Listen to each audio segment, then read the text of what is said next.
Et coucou, c'est Mathilde, et Loïc. psychologue scientifique au micro du podcast Le Militant Psy, Le Militant Psy, c'est le podcast qui lit dans tes pensées et qui répond aux questions que tu ne t'étais jamais posées au regard de la société. au travers d'histoires de vie, d'expériences ou de paroles de pros, en solo, en duo, avec des invités. On te donne rendez-vous chaque mercredi pour déconstruire et nuancer les a priori sur la santé mentale, la psychologie, mais aussi toutes ses dérives. On te souhaite une bonne écoute. Une très bonne écoute. Et bonjour à tous et Coucou. bienvenue dans un nouvel épisode du Militant Psy. On vous retrouve aujourd'hui avec mon acolyte de toujours, Loïc. Bonjour tout le monde. Et on est très content de vous livrer ce 3e épisode déjà. Et oui, déjà 3, ça passe vite. Hein. On est sur notre canapé. En fait, on enregistre nos épisodes sur notre canapé dans notre salon. Pas de studio, de grand studio. Enfin, c'est vraiment du homemade. Je vais pas vous mentir, je suis très nulle en anglais, donc je vais pas faire genre je sais vraiment parler anglais. Non, ce n'est pas mon cas. Ça veut dire tartine surtout, hein, homemade. Ou mousse, voilà. Donc on est à la maison, tranquillou. On espère que vous allez venir avec nous. En plus, aujourd'hui, on a prévu de vous parler d'un sujet super sympa, mais qui concerne quand même pas mal de monde. En fait, déjà à l'origine, on ne devait pas parler de ça. Donc, allez, on vous casse le truc tout de suite. On va parler des crises d'angoisse, et pas que d'ailleurs. Et de base, on ne devait pas parler de ça, mais on a mangé ensemble ce midi et on a eu une discussion intense, alors pas entre nous, mais contre la société. C'est un peu large. Contre voilà, les problèmes qu'on peut rencontrer sur la santé mentale. Oui, dans la prise en charge. Dans la prise en charge. Et du coup, on s'est dit, allez, banco, on y va. Donc, imaginez un peu là, vous savez, c'est la discussion en fin de repas, un midi où on est tranquille, on prend un café et puis là, ça part sur des sujets enflammés. Donc, vous êtes dans cette ambiance avec nous. Et on va vous livrer tout ça. Ambiance repas de famille ou pas, genre Non, quand même pas, parce qu'on était tous d'accord. C'est-à-dire qu'il n'y avait que toi et moi. Ouais, donc peut-être en fait, plutôt collègues qui parlent d'un sujet qui énerve. Ouais, je vois. Okay, mais on est tous énervés ensemble contre quelque chose. Et il y a une connivence. Exactement. Une petite connivence. Ouais, ça, je stylé, vois, ça. Loïc. Ok. Donc, on va vous parler des crises d'angoisse. Et là, vous allez nous dire, mais... En fait, ils ont fait une attaque de panique pendant le repas pour être énervé déjà comme ça. Non, pas du tout. Mais du coup, attaque de panique, crise d'angoisse, déjà, c'est la même chose. Autant poser les bases. Oui, on dira les deux noms à chaque fois, mais voilà, c'est pareil. Et qu'est-ce que c'est d'ailleurs ? Qu'est-ce que c'est réellement la crise d'angoisse, l'attaque de panique ? Eh ben, c'est les symptômes de l'anxiété poussés à leur paroxysme, concrètement. Donc, on a quand même la sensation qu'on va crever, qu'on va faire une crise d'angoisse. Ouais, ça peut aller jusque-là. C'est un peu horrible quand même. Pour ceux qui en ont déjà fait. Donc, c'est grosse tachycardie, hyperventilation, sentiment d'oppression, il peut y avoir de la sudation. Tout ça en même temps, bien sûr, sinon c'est pas drôle. Oui, oui. Voilà. On peut même faire des comment ça s'appelle oui. Des crises de tétanie. Vous voyez pas les doigts de Mathilde, elle montre précoce. Donc des tétanies. Il peut y avoir des symptômes psychologiques à ça, avec la sensation qu'on va perdre le contrôle, qu'on va devenir fou, qu'on va se mettre à crier devant tout le monde ou alors mourir carrément, parce que les symptômes peuvent être très intenses. Crise cardiaque. Ça vient généralement quand on est déjà bien anxieux sur des bonnes périodes et puis d'un coup en fait il y a l'élément de trop qui nous fait chauffer trop fort et là on a tout qui part très vite quoi. Ouais, mais par contre une crise d'angoisse ça passe toujours et on n'en meurt pas. Et en fait la majorité des gens savent qu'on n'en meurt pas.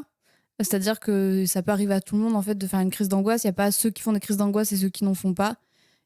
Tout le monde peut faire à un moment donné dans sa vie une crise d'angoisse. À part que dans ceux qui ont déjà fait une crise d'angoisse, il y a ceux qui, on le vit jamais très bien, mais qui passent à autre chose. Et il y a ceux qui ont eu tellement peur parce que c'était tellement violent que du coup, ils vont rester focales là-dessus. Et c'est là que... D'autres pathologies peuvent se déclencher, notamment, on en parlera un peu plus tard, mais par exemple un trouble panique. Donc c'est la peur d'avoir peur, la peur de refaire une crise d'angoisse. Et donc ça, on garde ça un peu par la suite. Mais vous êtes peut-être parmi ceux qui nous écoutent, des personnes qui ont déjà fait une crise d'angoisse, qui en ont fait une si vous avez de la chance, ou qui en font régulièrement. Ça peut arriver aussi sur des périodes, et ça revient régulièrement, ou un peu diffus comme ça tout au long de la vie. Ou alors vous avez assisté à des crises d'angoisse, et ça peut être aussi impressionnant pour les personnes qui ne connaissent pas bien. Ou alors vous êtes soignant et vous ne connaissez pas bien le phénomène, donc on va vous parler de tout ça. Donc déjà, on garde bien en tête la définition, donc c'est quand on chauffe bien au niveau de l'anxiété, qu'on a plein de symptômes. On chauffe bien, ouais. Et surtout, on garde à l'esprit qu'on ne peut pas en mourir. Oui, c'est très important. Voilà, parce vous ne mourrez jamais d'une crise d'angoisse. Enfin, ce n'est pas possible. C'est ça. Vous ne tomberez pas non plus dans les pommes d'ailleurs. Ouais, non plus, parce que en fait, logiquement, cette crise d'angoisse, elle est faite justement pour bien préparer votre corps à un événement dangereux, donc attaque, ou pour se défendre en fait. Donc du coup, on n'est pas censé en mourir. Oui, mais ça d'ailleurs, c'est hyper intéressant de comprendre que en fait, à un moment donné, la nature est bien faite et que si c'est une crise d'angoisse, c'est quand même le cerveau qui se prépare à faire face à un danger. Et que face à un danger, la majorité du temps, en fait, on se met à taper des sprints, enfin, en tout cas, ou au moins à attaquer ou à se défendre, etc. Et donc, du coup, le corps se prépare à fournir un effort. Et c'est pour ça que d'ailleurs, il y a plus de sang qui est envoyé dans les muscles, qu'on tachycarde, il y a plein de symptômes qu'on ressent, en fait, qui ont un sens et qui servent le fait de se mettre à l'abri, puisqu'en fait, le but de votre cerveau, c'est toujours et à jamais, son goal de vie, c'est la survie. Protéger, oui, bien sûr. Pour d'autres personnes qui en ont et à qui on a dit, et c'est le point de départ qui nous a mis en colère, c'est que ce sont souvent des choses qui sont renvoyées un peu à c'est pas grave, il faut vivre avec. Pendant très longtemps, on parlait de crise de tétanie ou de spasmophilie, en disant vous avez ça, et on peut rien y faire, et puis tant pis pour vous. Et le problème, c'est que ça impacte énormément la qualité de vie, ça peut pourrir même la vie. Il y a vraiment des personnes qui souffrent tellement de crise d'angoisse qu'en fait elles mettent en place des évitements quotidiens de situations spécifiques pour éviter de faire des crises d'angoisse. Mais dans les cas les plus graves, ça peut amener des personnes qui ne sortent plus de chez elles, par exemple. Des facteurs de risque, parce que ça peut créer du coup de la dépression, de l'isolement et tout un tas d'autres choses qui sont pas cool, des insomnies aussi. Des troubles anxieux de façon générale, de toute façon. Mais c'est certes quelque chose qui ne vous va pas vous tuer. Mais par contre, c'est un truc qu'il va falloir prendre en compte, surtout si ça vous gêne, parce que déjà, on peut le soigner, on peut le guérir. Ça, c'est hyper important. Mais oui, et puis rapidement en plus. Et puis assez vite. Franchement, plus tôt c'est pris en charge même, et mieux c'est, parce que des fois, avec une bonne psychoéducation, c'est-à-dire le fait de comprendre ce qui se passe et pourquoi, déjà, ça peut largement aider, quoi. Donc, pourquoi on s'est énervé là-dessus ? Pour vous faire la petite histoire, on a tous les deux, et ça je pense que tous les psychologues qui sont formés au TCC, ils ont au moins une personne comme ça, qui arrive au cabinet, qui nous décrivent en fait un parcours avec des psychologues, des psychiatres longs comme le bras, sur plusieurs années. Et en fait, on se rend compte qu'ils ont développé, suite à une crise d'angoisse, donc le fameux trouble dont vous parlez, un trouble panique, qui est donc, comme je vous le disais, la peur de refaire une attaque de panique, et qui engendre énormément de choses, on va le détailler, et qui passe des années sur les bancs des psys, à prendre des médicaments parfois, avoir d'autres médecins, du coup des cardiologues, des choses comme ça, parce qu'il y a des variations cardiaques dues au stress, en fait, tout simplement, et à ne pas du tout être soigné d'un trouble qui peut vraiment se prendre en charge. Oui, qui se guérit très bien, super rapidement, bien. surtout si c'est pris tôt. Et l'exemple qu'on avait, c'est une personne qui a vu toutes les personnes qu'elle pouvait voir, je pense, sur Terre, spécialisée dans ce domaine normalement, et qui en fait n'a jamais reçu de soins, et quand elle est arrivée au cabinet, ça s'est, une fois diagnostiqué, bien pris en charge, ça s'est effacé, quoi, ça s'est guéri. Oui, et le truc c'est que, alors c'est vrai qu'on a une population assez jeune au cabinet quand même, je trouve, donc souvent c'est des personnes, enfin moi ça m'est déjà arrivé d'avoir une patiente, ça faisait 10 ans qu'elle souffrait de crise d'angoisse. Déjà 10 ans c'est beaucoup trop, enfin vu le trouble que c'est, franchement c'est beaucoup trop, mais déjà 10 ans, et puis au final aujourd'hui, aux dernières nouvelles, elle vivait bien et elle vivait normalement, quoi. Mais toi, je sais que tu as déjà eu des patientes qui ont déclaré ça à l'âge de 19 ans et qui viennent à ton cabinet, elles en ont 65. Là, c'est ça, ça m'est arrivé il y a 2 semaines. Donc là, tu te dis, ça gâche une vie. Oui, ça gâche une vie, franchement. Donc pour ceux qui se reconnaissent là-dedans, vos témoignages seront précieux en commentaire pour expliquer un peu aux autres, mais le truc un peu stéréotypé ou typique, c'est des personnes qui ont fait une crise d'angoisse, qui n'ont pas compris ce que c'était, qui ont eu très peur, qui ont eu peur de mourir, ça c'est important en général, ou de perdre le contrôle, de devenir fou. De faire une crise cardiaque, de pas pouvoir être sauvé aussi. Et ça c'est plus aussi de... Ça peut être de l'agoraphobie, oui. Ouais, voilà. Bon, ça on fera les détails bien après, mais donc du coup ils ont vécu ça. Derrière, ils ont fait l'apprentissage que ces sensations physiques pouvaient amener à cette nouvelle crise et donc potentiellement à en mourir. Et ils ont développé des stratégies pour pouvoir éviter ça. Ce qui est parfaitement normal, parce que moi, si on me disait attention, si tu fais ça, tu vas mourir, je ferais en sorte de plus le faire. Exactement.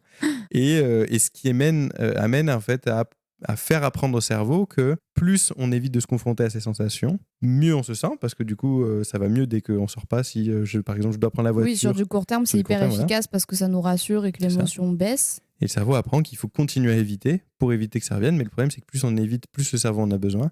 Et puis surtout, plus il se dit que si ça s'est bien passé, c'est parce qu'on a évité la situation et pas juste parce que en fait, ça aurait pu bien se passer dans la situation. Donc, Et ça conduit donc petit à petit à l'isolement. Comme on voit même moins de monde, on fait moins de choses, on déprime plus.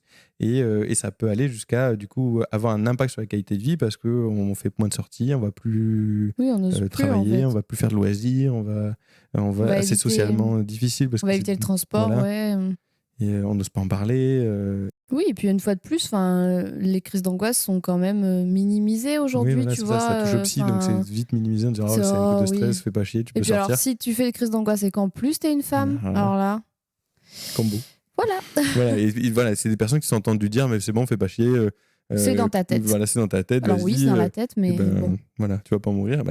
Ouais, mais le cerveau, il a pas l'impression que c'est ça, donc c'est un peu compliqué pour lui. Donc les crises d'angoisse, je pense que la prévalence des personnes qui font des crises d'angoisse est quand même assez énorme. On a tous au moins une crise d'angoisse dans sa vie. Donc si c'est pas arrivé, ça pourrait arriver.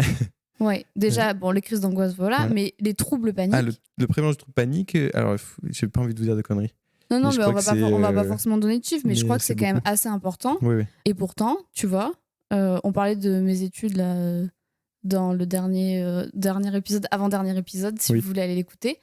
Et en fait, moi, en 5 ans d'études, je n'ai jamais entendu parler du trouble panique. Est-ce que c'est normal en fait? Voilà, le cœur de notre énervement. Si je m'étais pas reformée derrière, intéressée à tout ça, je n'aurais pas pu aider des gens qui faisaient des crises d'angoisse. C'est pas la base, je veux pas dire que c'est la base des troubles, tu vois, mais non, mais c'est un truc très courant qu'on retrouve, assez spécifique, et qui sans comorbidité en plus se prend vraiment bien en charge. C'est ça qui est rageant, c'est que du coup, avec le manque de formation et la mauvaise formation de certains psys, et j'en ai fait partie, franchement, je dis ça, franchement, je suis sortie de la fac sans avoir des profs qui m'ont parlé de ça à un moment donné. On n'a jamais parlé de crise d'angoisse. Mais pourquoi?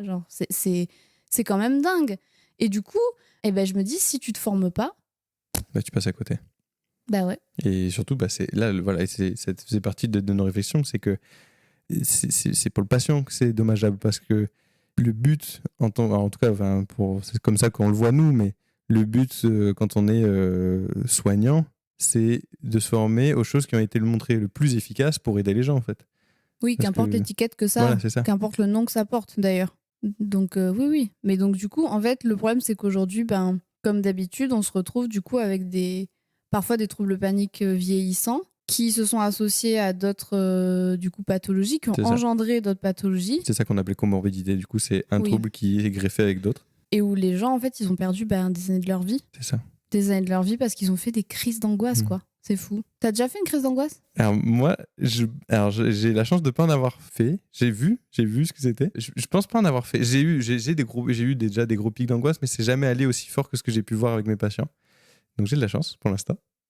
Mais j'ai un tempérament pas trop anxieux. Non, ça va. Mais toi, tu connais bien. Moi, je connais bien, oui. J'ai fait des... J'ai eu un trouble panique, moi, fut un temps, à la fac, je crois. C'était pendant ton stage. Notamment dernière année de master, quoi. Tellement d'anxiété entre le boulot, le mémoire, le stage et les cours, c'était un peu chargé. Et du coup, j'étais tellement anxieuse, en fait, que j'ai fini par faire une crise d'angoisse. Et du coup, je faisais des crises d'angoisse dans des pièces un peu plus closes. Notamment, ça m'est arrivé d'ailleurs de taper une crise d'angoisse. J'étais stagiaire et le patient en face de moi l'a pas vu, mais je sais plus ce que j'ai fait pour m'en sortir et que final il sorte. Bon, bref, franchement, j'étais pas bien. J'avais une tension de dingue et je savais pas que c'était un trouble panique à l'époque. Non, ouais. D'ailleurs, moi, mon prof, il m'a parlé de transfert. Il m'a dit peut-être que tu avais un mauvais transfert. Non, vraiment, je tapais une crise d'angoisse. Il n'y a pas de transfert là. D'ailleurs, il m'a dit mais tu ne crois pas au transfert? Je dis non. Vraiment, en fait, ce qui s'était passé, c'est que tu étais bien chauffé niveau de l'anxiété parce que c'était premiers entretiens, donc ça te faisait peur. Oui. Et puis un truc qui a déclenché, qui a fait partir plus haut. Quoi. C'est ça. Ta maître de stage a dû passer ou un truc comme ça, non? Je sais pas. Non, franchement, en plus, je sais pas. Je peux même pas te dire la première fois que j'ai fait une crise d'angoisse. Les premières crises d'angoisse que j'ai fait, ça devait être au lycée, genre vraiment beaucoup plus jeune. Mais là où j'ai vraiment commencé à...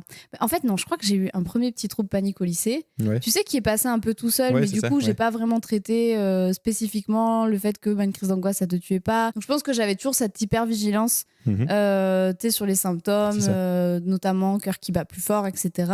Et donc, sur une autre période de ma vie où j'ai été un peu plus stressée, forcément, c'est revenu. Et je m'en suis sortie notamment parce que j'ai travaillé, moi, en tant que psychologue, sur le trouble panique, etc. Oui. Et que tu t'es fait toi-même les exercices qu'on a pu. Voilà, je me suis auto-fait. Je sais pas comment dire. Non, mais tu as testé des outils sur toi, en fait. J'ai testé les outils sur moi, voilà. J'ai pas vu de professionnel pour mon trouble panique, mais c'est ce qui fait qu'aujourd'hui, je fais plus du tout de crise d'angoisse, d'ailleurs. Et d'ailleurs, voilà, c'est ça qu'il faut retenir aussi, c'est que, mesdames et messieurs, on peut ne pas faire de crise d'angoisse au quotidien. Oui. C'est possible, hein. Oui. C'est pas censé être à vie, ça. Si c'est à vie et que c'est quotidien, ce n'est pas normal. Ouais, il faut voir. Il faut demander de l'aide. Ça peut l'être, mais si ça dure dans le temps et que c'est un impact, non, il faut demander de l'aide. Ouais. Et d'ailleurs, donc ça, on vous croit. Enfin, là, si vous écoutez ça et que vous avez déjà eu des gens qui vous ont dit non, mais c'est pas vrai, c'est dans ta tête. Et là, personnellement, et Mathilde aussi, mais on vous croit. Et pour l'avoir vu avec des patients, parce que quand on m'a expliqué le trouble panique, moi, j'avais jamais fait de crise d'angoisse, donc je comprenais que c'était violent pour les personnes, mais je savais pas à quel point. Et c'est à ma première prise en charge avec une patiente où je l'ai fait, où je m'en souviendrai toute ma vie, je crois, où elle avait extrêmement peur de sortir de l'endroit où on était, avec vraiment l'idée qu'elle allait mourir, en fait, si elle passait le portail. Et donc, j'y suis allé en me disant, on a travaillé, le but c'était d'essayer de voir est-ce que vraiment ça pouvait se passer ou pas. Et donc, on a testé ensemble, j'étais avec elle, on est sortis ensemble, et l'émotion et l'expression physique de ces symptômes était vraiment forte. Et c'est là où je pense qu'elle m'a permis de me comprendre à quel point c'était intense et à quel point c'est important de croire les patients quand ils ont un vécu émotionnel fort et quand ils nous relatent des choses, parce que elle l'a vécu à fond, quoi. Bah ouais. Et voilà. Et alors quand tu montes, quoi. C'est ça. Il y a des pareil, on n'est pas tous égaux sur la façon dont nos symptômes s'expriment, l'intensité et jusqu'où ça peut monter. Tu vois, on n'a pas tous la même capacité de régulation émotionnelle, etc. Mais il y a des personnes pour qui ça peut être moins impressionnant de prime abord, alors qu'en fait ils sont complètement en panique. Oui, et c'est parce qu'en vrai, chacun aussi s'exprime de. Il y a des gens, tu vas pas vraiment capter qu'ils sont en crise d'angoisse. Moi, c'était vraiment ça. Tout, Tu captais pas vraiment. C'est pour ça que je pense que quand je parlais du patient tout à l'heure, en fait, je pense qu'il a pas trop capté parce qu'en fait. Tu sais, moi je masque bien, il n'y a pas de souci. Puis j'étais en représentation, tu vois, en tant que stagiaire, psychologue, etc. Donc, c'était pas le moment d'être expansive, on va dire. Mais du coup, il y a des patients ou des personnes, en fait, tu captes pas qu'ils sont là en crise d'angoisse. Et du coup, ils peuvent te dire, là, je suis une crise d'angoisse. Tu vas te dire, vraiment. Alors que pas du tout. En fait, c'est ce que je disais, l'extérieur, en fait, si on nous avait regardé avec une caméra. Les gens qui sont pas initiés à ça, ils peuvent se dire mais t'as juste à faire un pas dehors et tu vas voir que tu vas pas mourir. Mais en fait, le cerveau, il a pas ça en tête. Oui. Et puis, il peut y avoir aussi la sensation de... En fait, on a des vertiges, notamment. Ouais. On est tellement en hyperventilation, on a tellement d'oxygène, etc. que, en fait, c'est ça qui peut causer les vertiges et cette sensation qu'on va tomber dans les pommes, etc. Du coup, il y a vraiment des personnes qui, juste, en fait, leur objectif premier, c'est de rester debout. Ouais, c'est ça. Parce qu'ils se disent qu'en fait, ils vont pas tenir.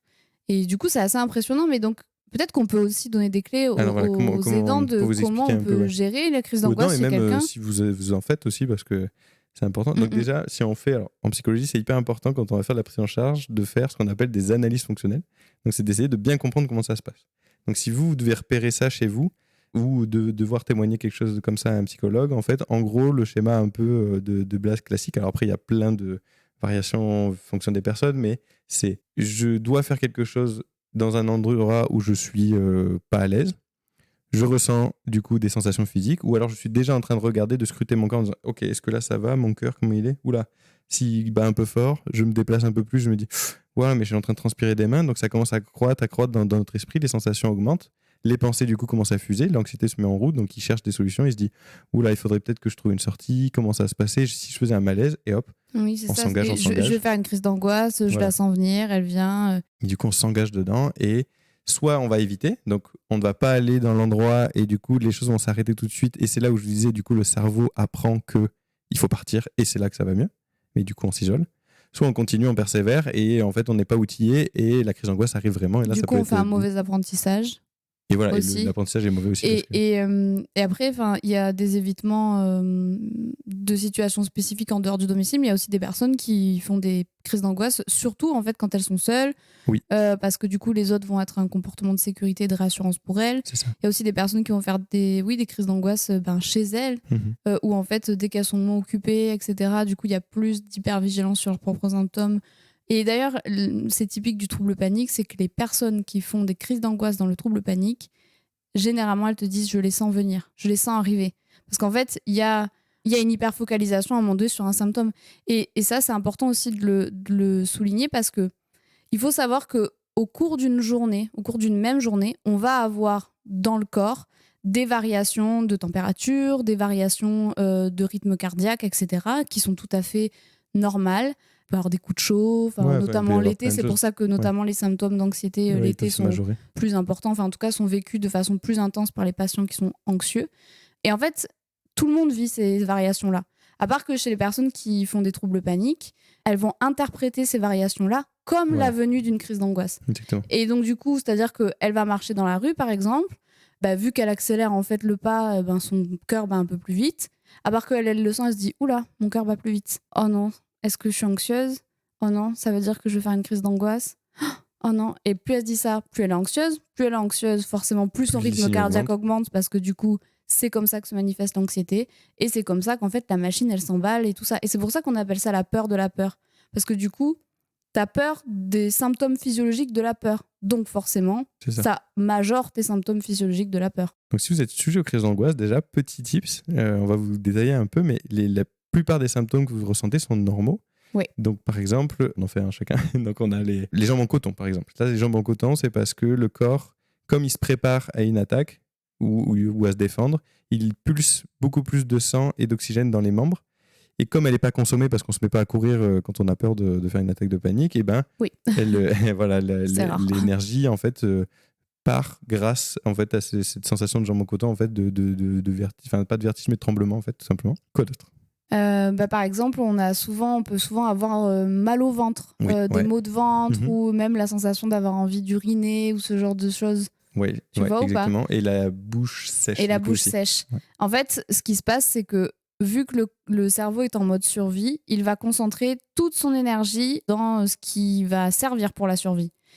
Et concrètement, la digestion, uriner, pas uriner, tout ça. C'est pour ça qu'il y en a qui se font pipi dessus aussi, d'ailleurs. Qui se vident, ça va pas tout le temps jusque-là, rassurez-vous, mais ils peuvent se vider ou avoir très envie d'aller aux toilettes d'un coup. Oui. Pas que pour faire pipi, d'ailleurs. Oui, non, c'est rare, hein, on voit ça. Mais en tout cas, il y a au niveau intestinal, etc., ça marche plus, en fait. C'est-à-dire que le cerveau, il coupe ça. Il coupe, tout simplement. Voilà, il coupe. Et du coup, vu que ça s'est coupé, on peut avoir une sensation de maux de ventre, voire même de nausée aussi à ce moment-là, parce qu'en fait, c'est juste pas utile pour la survie. Et c'est aussi pour ça, et j'en profite, que je place ça parce que c'est vraiment un problème que j'entends souvent en ce moment. Mais sur des stress prolongés, par exemple, le cerveau, il coupe tout ce qui n'est pas utile à la survie. Donc, par exemple, ciao la libido, hein, quand on est trop stressé. Ah oui, la libido, c'est pour ça qu'on a des problèmes digestifs, tout ça, ça y passe. Hein.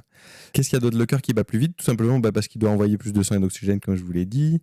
Les vertiges, c'est à cause de ce surplus d'oxygène. On va avoir le champ de vision qui se rétrécit, pareil, parce qu'en fait, il faut être focus. Donc, en gros, avant, c'était sur l'ennemi, donc il faut avoir la vision bien en face des trous et bien le voir. Donc, du coup, le champ périphérique est réduit. Et puis, dans ces moments-là, il y a des personnes qui disent aussi qu'ils ont les pensées qui défilent et qu'ils n'arrivent pas à se concentrer, tout ça. Pareil, en fait, le cerveau, il cherche une porte de sortie. Il est en train d'analyser toutes les choses possibles à faire pour se sortir de ça. Donc, où tu as mis tes clés, ce que tu dois faire demain pour le travail, il s'en fout. En fait, là, il se concentre sur là, tout de suite, maintenant. Donc, ça aussi, ça peut être pour ça. Mais donc voilà, la nature est vraiment bien faite et tout ce qu'on ressent a un sens. Et donc, il faut lui attribuer ce sens-là, tout simplement. Oui, c'est tout. Ah oui, et voilà, c'est tout. On va pas chercher plus de choses dans le trouble panique. Si vous avez commencé à... Alors, voilà, si y a des thérapies, si vraiment vous venez pour ça en thérapie et que le thérapeute, il cherche dans votre passé... qu'est-ce qui pourrait expliquer ça, la cause, tout ça. Les causes, elles sont multidimensionnelles. On ne trouvera jamais de cause précise. Exactement. Et surtout, ce qui est montré le plus efficace pour soigner le trouble panique, c'est pas d'aller chercher les causes, c'est d'attaquer justement les crises d'angoisse et ce qui se passe et les évitements. Et c'est uniquement d'ailleurs que quand on a du mal à ce que le trouble panique s'éteigne pleinement, qu'on peut aller chercher par exemple la première crise d'angoisse, dans quel contexte elle s'est passée, etc. Mais ça, c'est dans des cas très rares où on va plutôt faire l'histoire et l'historique du trouble panique, même si on le fait déjà de base de la première fois, etc. Ça, on le demande toujours, mais on va vraiment travailler la première crise d'angoisse spécifiquement. Mais sinon, effectivement, le passé, les parents, la famille, tout ça à ce moment-là, c'est pas forcément quelque chose qui va... Enfin, c'est pas quelque chose qui va aider... Voilà, parce que effectivement, ça peut être génétique, environnemental, du tempérament, personnalité... c'est ça. D'un facteur déclencheur. Enfin, ça peut être beaucoup de choses. Bon, il est temps de vous donner quelques petits outils concrets. Le plus grand outil, le meilleur outil qu'on peut vous conseiller, c'est si vous êtes reconnu dans tout ça et que ça vous pourrit la vie ou que ça vous gêne ou tout simplement que vous avez un doute, allez consulter avec un thérapeute, donc de préférence psychologue ou psychiatre qui sont formés aux psychothérapies, qui font des psychothérapies. Qui sont spécialisés dans les thérapies. Voilà. Les TCC. C'est la thérapie qui a montré le plus d'efficacité pour le trouble panique. Oui, aujourd'hui, il n'y a pas... Il y a pas mieux. Non. Voilà. Oui, c'est sûr que s'il y a un trouble panique qui est bien installé, le mieux, c'est d'aller voir un professionnel. Mais ça, dans tous les cas, si ça ne va pas, il vaut mieux aller consulter.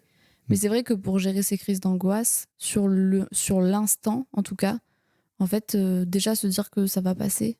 Oui. En général, ce qui vaut mieux, c'est mettre des stratégies en place avant que ça arrive. Que la crise arrive, oui. Parce qu'une fois que la crise est là, elle est là et en fait, elle va passer. Voilà. Et calmer la respiration. Franchement, il faut surtout calmer la respiration sur l'instant. On fait aussi beaucoup d'hyperventilation parce que, on peut en faire. Donc l'hyperventilation, si je vous le fais, ça fait très fort et très vite, ça peut faire mal à la poitrine. Donc ça, pareil, donc c'est l'augmentation du rythme cardiaque et de la respiration qui a donné ça. Et on a souvent tendance à faire un truc du style allez, ça va aller. Et en fait, c'est pire parce qu'on envoie encore plus d'oxygène au cerveau, donc du coup, il remballe plus le chose. Donc il vaut mieux, comme tu disais, bien calmer sa respiration, donc avec des techniques de base. Si vous tapez cohérence cardiaque, vous trouverez. Il faut s'entraîner à faire ce genre de choses. Donc, à inspirer lentement et à expirer. Oui, la cohérence cardiaque, c'est ce qui permet le mieux de vraiment recoller la respiration au rythme cardiaque, etc. Et donc voilà, en fait, à part se concentrer sur calmer la respiration sur l'instant, mais ça, c'est quelque chose, c'est pas du curatif, quoi. Enfin, je veux dire, c'est pas ça qui va vous soigner des crises d'angoisse si vous en faites régulièrement. Ça peut vous aider sur l'instant. Mais c'est tout. Voilà, c'est pas miraculeux, quoi. Enfin, je le dis parce qu'il y a aussi... Ah oui, on soigne pas un trouble anxieux avec de la relaxation. Non, ça, je suis désolé, ni avec de la méditation, ni avec tout ça, ça ne marche pas. C'est un outil de gestion émotionnelle, mais c'est tout. C'est-à-dire que ça va ni travailler sur le comportemental, ni travailler sur le cognitif, qui sont deux domaines extrêmement importants dans le trouble panique. Donc, il faut absolument travailler sur les deux autres trucs, parce qu'en fait, on aura beau faire de la cohérence cardiaque, si tu continues de ne plus sortir de chez toi parce que c'est compliqué, ou juste d'éviter des situations, d'éviter certains transports en commun, d'éviter, bref, en fait, ça va pas aller mieux. Ça va pas fonctionner. Et tu vas pas te réveiller un jour en te disant, tiens, aujourd'hui, c'est bon, quoi. Ouais, non, malheureusement, non. Votre thérapeute, il risque de vous proposer quelque chose qui risque de vous faire peur, mais qui est nécessaire et qui va vous permettre d'aller vers la guérison. C'est qu'il va apprendre à votre cerveau à se rendre compte que ces sensations physiques ne provoque pas de danger réel. Et ça, c'est hyper important de garder ça à l'esprit, c'est que du coup, il risque de vous proposer de ressentir ces sensations physiques dans un cadre bien précis, avec une méthodologie bien précise, avec votre accord surtout, et votre consentement, toujours, parce que sinon ça peut aussi avoir des effets négatifs. Et ça va rééduquer le cerveau, réapprendre le cerveau à se dire, ok, en fait, oui, j'ai le cœur qui bat un peu plus fort, mais c'est pas grave et c'est ok, quoi. Quand on voit quelqu'un faire une crise d'angoisse, en fait, pas de jugement.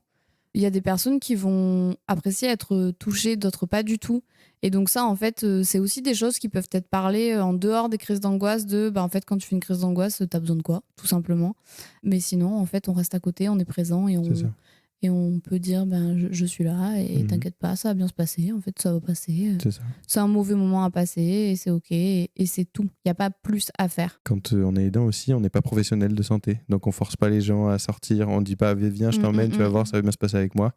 Non, ça on renvoie à des thérapeutes parce que en fait ça peut arriver aussi de majorer des troubles parce qu'il y a eu des expositions un peu forcées qui se sont mal passées pour les personnes, donc c'est pas productif. Et à l'inverse, souvent quand on est aidant, on veut tout faire pour que la personne en face, elle vive pas ces émotions-là. Parce qu'en fait, c'est horrible de voir quelqu'un qu'on aime dans cet état-là. Et donc, bien évidemment, du coup, on va prendre parfois des places où on va accompagner, on va s'adapter et s'accommoder en fait à la personne pour l'aider au mieux. À part qu'on sait que parfois aussi, cette accommodation-là, elle renforce aussi les troubles. Et donc ça se travaille par contre toujours en lien avec le psychologue qui accompagne, mais parfois on demande aux proches d'arrêter d'aider. Ça peut paraître fou, mais c'est vrai que parfois on se dit, là en fait, par exemple, quand ta compagne elle est avec toi et qu'elle te suit partout, ça te rassure, ça te fait du bien, mais du coup ça apprend à ton cerveau que si ça s'est bien passé, c'est parce qu'elle était là. Et pas juste parce que tu étais capable de le faire. Et donc, l'idée, c'est de reprendre aussi en sentiment d'efficacité personnelle, en sentiment de compétence, parce que effectivement, quand on a des troubles paniques, et en fonction de la sévérité du trouble panique, ça va aussi impacter la confiance en soi, l'estime de soi. Enfin, ça a des impacts beaucoup plus larges. Et donc, c'est aussi ça le travail avec un psychologue, c'est qu'à un moment donné, on va stopper les crises d'angoisse, mais surtout, on va te prouver que t'es capable, en fait. C'est clair. Et puis du coup, laissez-vous guider. Souvent, les thérapeutes, ils sont assez à l'aise avec ça, toujours avec l'accord du patient, mais ils rencontrent les familles ou ils expliquent des choses aux familles justement pour que les choses se passent bien. Et ça se soigne assez rapidement quand c'est bien pris en charge et quand c'est peu pris en charge vite. Donc, pensez pas que vous allez vivre pendant des années ou passer vos années en thérapie avec ce genre de troubles. Ça peut aller vite.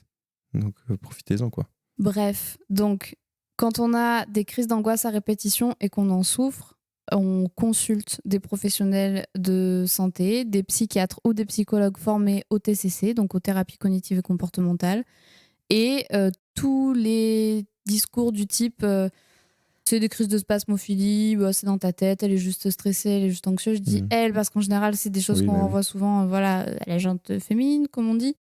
Ça, c'est des red flags, en fait. Pareil, on ne travaille pas sur le passé pour régler un problème actuel qui est le trouble panique. Donc ça, ce n'est pas efficace. Ça n'a pas été montré comme efficace. Donc il faut stopper parce que ça ne règle pas les crises d'angoisse. Et c'est un trouble qui évolue de manière chronique. Donc attention, parce que c'est souvent la porte d'entrée vers d'autres troubles anxieux par la suite. Donc perdez pas de temps et partez pas du principe que ça va partir tout seul, parce que généralement il va se diminuer ou quoi, mais il va toujours rester. Ou alors la vie va s'adapter, s'accommoder autour du trouble, et c'est là où ça fait plus de problèmes. Bon, je crois que on a fait un peu le c'était tour. Quoi, c'était un espèce de non, c'était pas un coup de gueule, mais c'était un. Non, mais alors voilà, si on avait un coup de gueule quand même à passer, c'est si t'es acteur de la santé mentale et que t'as jamais entendu parler de ça, renseigne-toi, pose des questions, va regarder. Et si tu es patient ou que tu as des gens qui en souffrent autour de toi, dis-leur qu'il y a des choses qui existent. Oui. Voilà. Et ne laissez pas les gens... En fait, gardez vraiment à l'esprit que quelqu'un qui fait des crises d'angoisse quotidienne, ce n'est pas normal. Ouais. Voilà, c'est tout. Il y a un truc, donc il faut essayer de traiter. Voilà, il faut aller regarder ce qui se passe quand même. Et on n'en a pas parlé, mais il y a aussi des crises d'angoisse nocturnes qui existent. Oui, ça aussi, ça peut arriver, effectivement. Ça se soigne pareil. Ça se soigne pareil. Mais pareil, il y a des personnes qui font des crises d'angoisse uniquement la nuit. Mais pareil, on n'est pas obligé de passer toutes ces nuits avec des crises d'angoisse. D'autant plus que, pour le coup, les problèmes de sommeil, ça a un impact aussi sur la vie quotidienne qui n'est pas des moindres. Donc pareil, quand on fait des crises d'angoisse nocturnes aussi à répétition, on n'hésite pas à aller voir quelqu'un. On espère que cet épisode vous a appris plein de choses. On a passé un bon moment. Oui, on espère que vous avez passé un bon moment avec nous sur notre petit canapé. Et puis, donc, cette discussion entre collègues s'achève et on va retourner à notre travail pour revenir au début de ce qu'on vous disait. Et puis, à très bientôt. Eh bien, à bientôt et puis à mercredi prochain. Prenez soin de vous. Merci à Alice pour le montage de cet épisode, comme toujours. Et on vous dit à très vite. Ciao, ciao. Cet épisode touche à sa fin, mais pas de panique. On se retrouve dès la semaine prochaine, toujours le mercredi pour un nouvel épisode. Sache qu'on aura toujours plaisir à lire ton avis ou même tes suggestions. Donc n'hésite surtout pas à t'exprimer. Et si d'ici là tu as des questions ou que tu veux suivre nos aventures, tu peux nous retrouver sur TikTok et Instagram. Les liens sont en description. On te dit à très bientôt. Et prends bien soin de toi. Très bien soin de toi.